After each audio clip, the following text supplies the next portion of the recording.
రాజమండ్రి చరిత్రలో కని విని ఎరిగిన రీతిలో తెలుగుదేశం బీజేపీ జనసేన అభ్యర్థిగా నామినేషన్ వేయడం జరిగింది. మూడు పార్టీల ఒక కార్యకర్తలు నాయకులు వేలాదిగా ఎవరు ఊహించని విధంగా వేలాదిగా వచ్చి ఈరోజు నామినేషన్ కార్యక్రమాన్ని విజయవంతం చేయడం జరిగింది. ఈ నియోజకవర్గమే కాదు, ఎక్కడెక్కడో నియోజకవర్గాల నుంచి కూడా వస్తూ ఉన్నారు. మొదటి నామినేషన్గా వాళ్ళల్లో ఉన్న ఆవేశం, వాళ్ళల్లో ఉన్న ఆవేదన, వాళ్ళల్లో ఎంత కసి ఉన్నది అన్నది ఈరోజు నామినేషన్ ద్వారా మాకు అర్థమయ్యింది. ముహూర్తం గంట సమయం ఉండడం వల్ల చాలామంది వాళ్ళ ఆనందాలు ఏదైతే ఉన్నాయో కార్యక్రమం ఇలా చేద్దాం అనుకున్న దానికి సహకరించలేని పరిస్థితులు ఇక నామినేషన్కి రావడం జరిగింది. బహుశా వాళ్ళందరూ అనుకున్న విధంగానే కానీ ఈ కార్యక్రమం చేయాలని అనుకుంటే 2-3 గంటలైనా ఇంకా మేము దానవేపేటలోనే ఉండే పరిస్థితి కనబడ్డది. తిలక్ రోడ్ బాబా గుడి దగ్గరే సుమారు 5,000 మంది పైన ఉన్నారు. వాళ్ళని దాటుకొని కుమారి టాయిస్ దగ్గరికి వస్తే అక్కడ స్వామి కుమారి టాయిస్ దగ్గర ఆజాద్ చౌక్ దాకా 10,000 మంది పైన. కేవలం నామినేషన్కి ఎలా ఉందంటే రాసి పెట్టుకోండి, వైఎస్ఆర్సీపీ పార్టీ వాళ్ళకి చెప్తా ఉన్నాం, ఈ నియోజకవర్గంలో 50,000 పైన స్వామి అశోక 50,000 పై మెజారిటీ ఈ నియోజకవర్గంలో రాబోతా ఉంది. తెలుగుదేశం బీజేపీ జనసేన అభ్యర్థిగా నాకు 50,000 కట్టబెట్టడానికి మా వాళ్ళు సిద్ధంగా ఉన్నారు.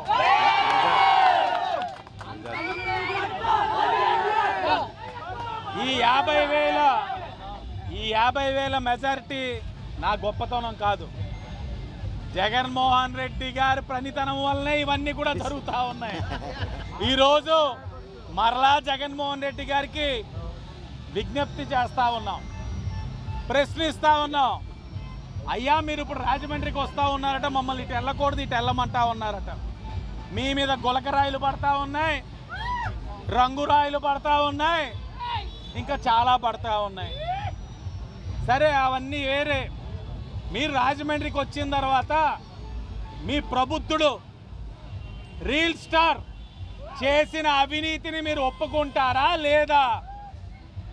లేక మీరు ఇక్కడికి వచ్చి మా అభ్యర్థి భరత్రాం ఆర్థికంగా అంతంత మాత్రమే అని చెప్తారా?